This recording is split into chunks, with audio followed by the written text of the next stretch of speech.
Señal directa. El viernes 10 de octubre se estará ofreciendo una conferencia magistral titulada El papel de los museos en el siglo XXI. Todo esto en el marco de actividades que realizan la Cátedra del Futuro Raúl Padilla López, el Museo de Ciencias Ambientales, el Centro Cultural Universitario y el Centro Universitario de Arte, Arquitectura y Diseño. Para platicar más al respecto, saludamos al director fundador del Museo de Ciencias Ambientales en la Universidad de Guadalajara, Eduardo Santana. ¿Cómo está? Buen día. ¿Qué tal? Muy buenos días. Oiga, pues interesante. ¿Cuál es el papel que tienen ya ahora los museos? ¿Habrá quien diga están pasando de moda? Bueno, mucha gente dice que los museos son muy aburridos. Hombre. A veces hay gente que dice, bueno, uno va al museo 2 veces, cuando lo llevan de niño y cuando tú llevas a tus niños. Y pero los museos tienen una historia muy interesante.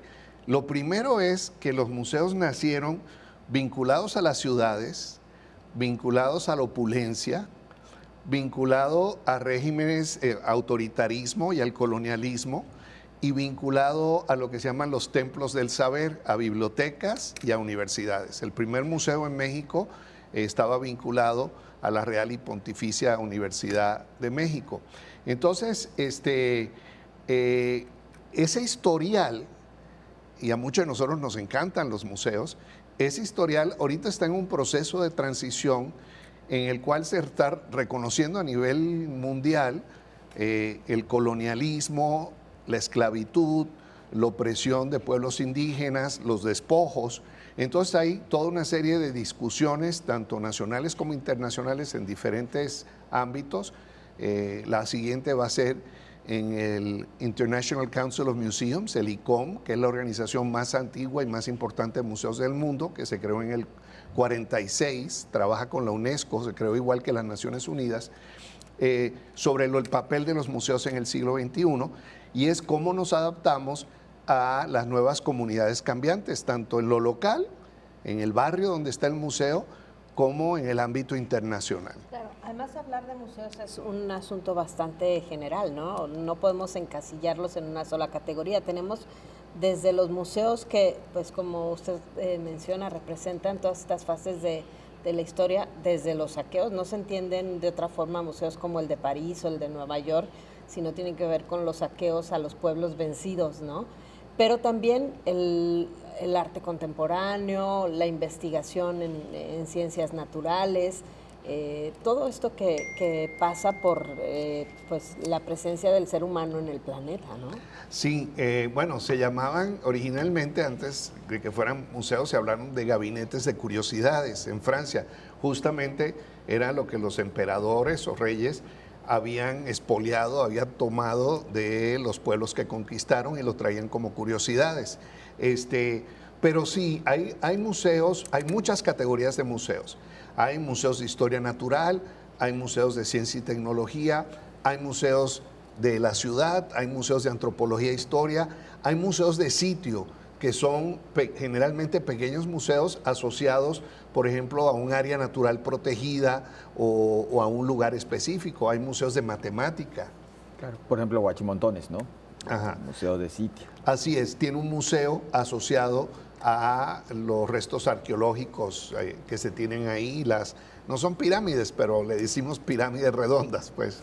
Claro, y bueno, que de alguna manera también los museos nos permiten acercarnos a espacios, a culturas o a historias que de otra manera nunca habríamos tenido contacto con ellas, ¿no? Sí, fíjate que en las encuestas que se han hecho en Estados Unidos y Europa, salen que las personas confían más en lo que ven o aprenden en un museo que en los medios de comunicación o inclusive que en la escuela. O sea, llevamos una responsabilidad en los hombros muy grandes de no exagerar, de no decir mentiras, de no tergiversar la verdad, por el nivel de confianza que ya el público tiene en los museos.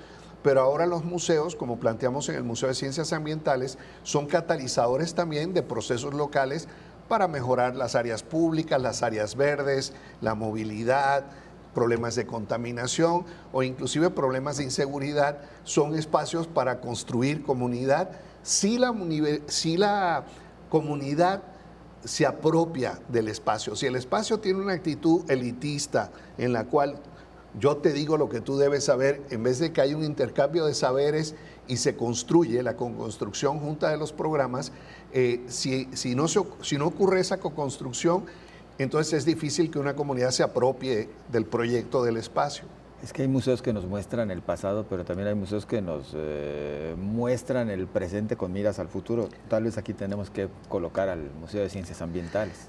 Sí, el museo tiene como eslogan de lo vivo y el futuro, porque justamente históricamente han sido los museos para eso, historia natural, antropología, historia, es como mirando al pasado.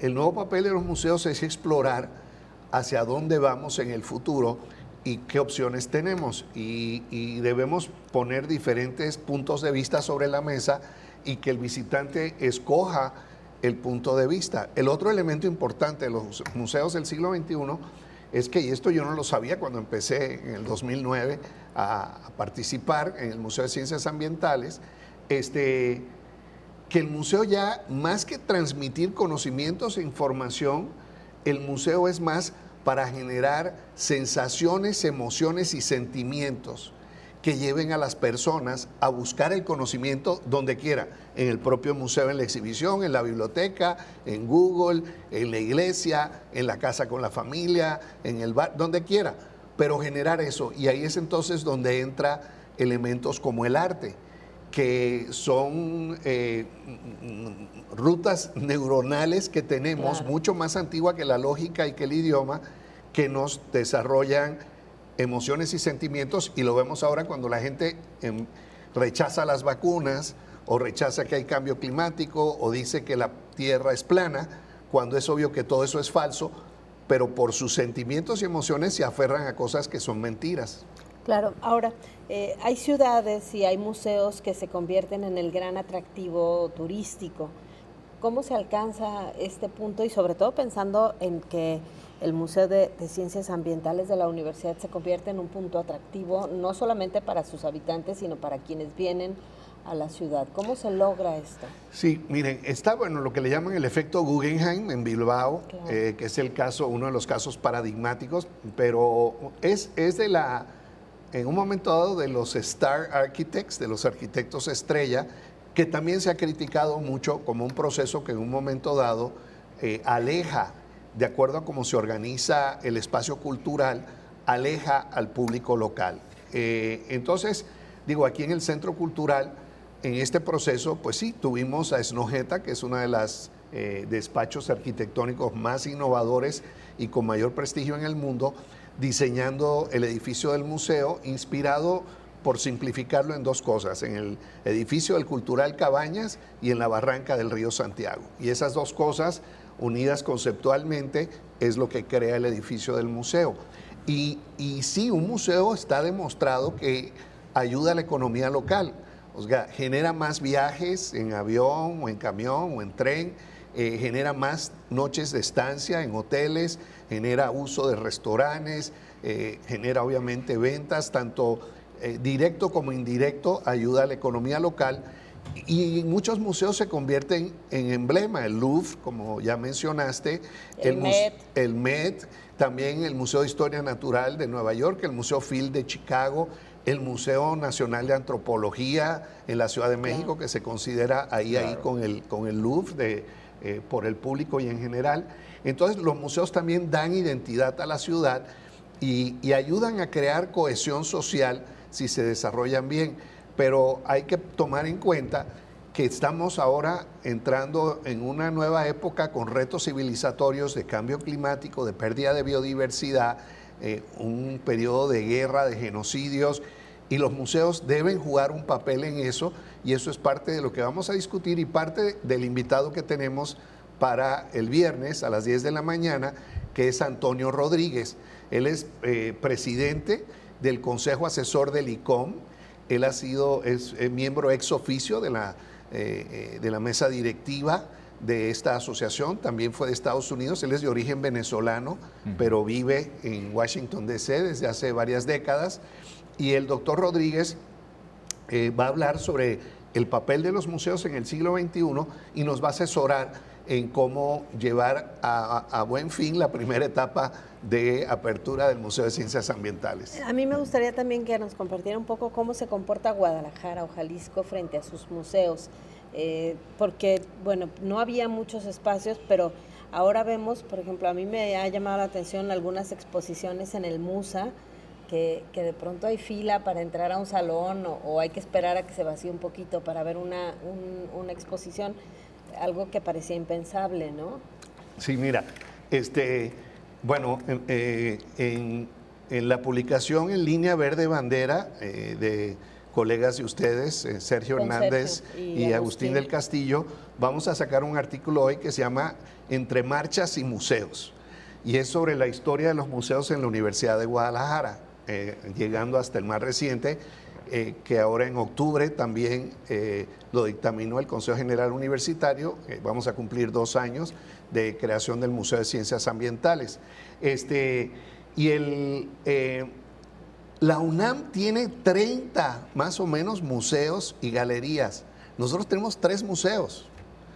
La UNAM tiene 30, la Universidad de California tiene más de 35 museos y galerías. Nosotros tenemos 3 museos.